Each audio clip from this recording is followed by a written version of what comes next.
Sepsis is the body's extreme over-response to an infection, and it can lead to tissue damage, organ failure, loss of limbs, and death.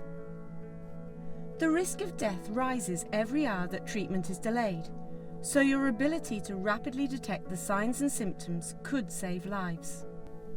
So who is at risk? Elderly patients are at risk of sepsis, as well as people with a weakened immune system, long-term medical conditions, skin damage such as cuts, blisters or ulcers, or people with catheters.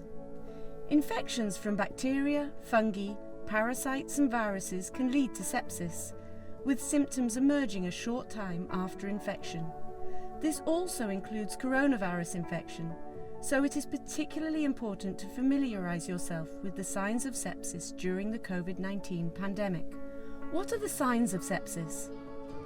A high temperature or fever is the most common sign of sepsis, though some people will have a low temperature or hypothermia. Although this observation is important, temperature alone should not be used to identify cases. You can look out for the other signs of sepsis by using the mnemonic SEPSIS. So that is slurred speech, extreme shivering, known as rigors or muscle pain, passing no urine in a day, severe breathlessness. Septic patients often report that they feel as though they may die. And look at the skin. Is there discoloration or mottling? So that's purple, red or patchy areas, which may look like this. Do they have a rash that doesn't go away when you put a glass on it, which is known as a non-blanching rash? And have their lips, skin or tongue turned blue, which is known as cyanosis? In addition, some septic patients experience extreme pain, confusion, or an increased heart rate, though this is not always the case for elderly people who may develop an irregular heartbeat or arrhythmia, or a very slow heart rate in response to severe infection. Spotting difficult cases. Sepsis can be difficult to spot.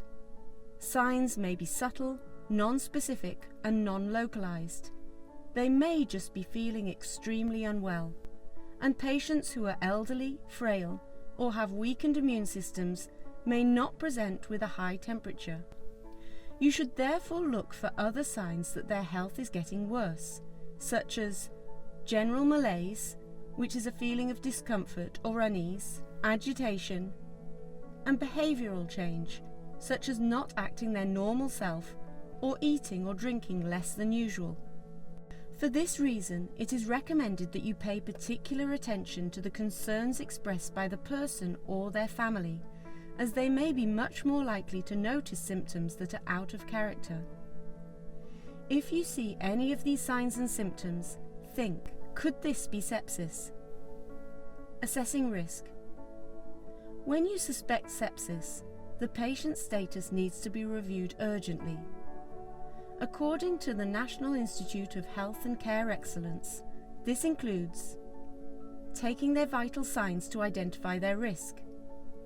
This involves taking their blood pressure, heart rate, breathing rate, mental state, temperature, and level of oxygen in the blood, if possible, and using a sepsis risk tool, such as News2, to assess the risk to their health. This will allow you and your team to rapidly assess the situation. Find out more in the further reading section at the end of this module.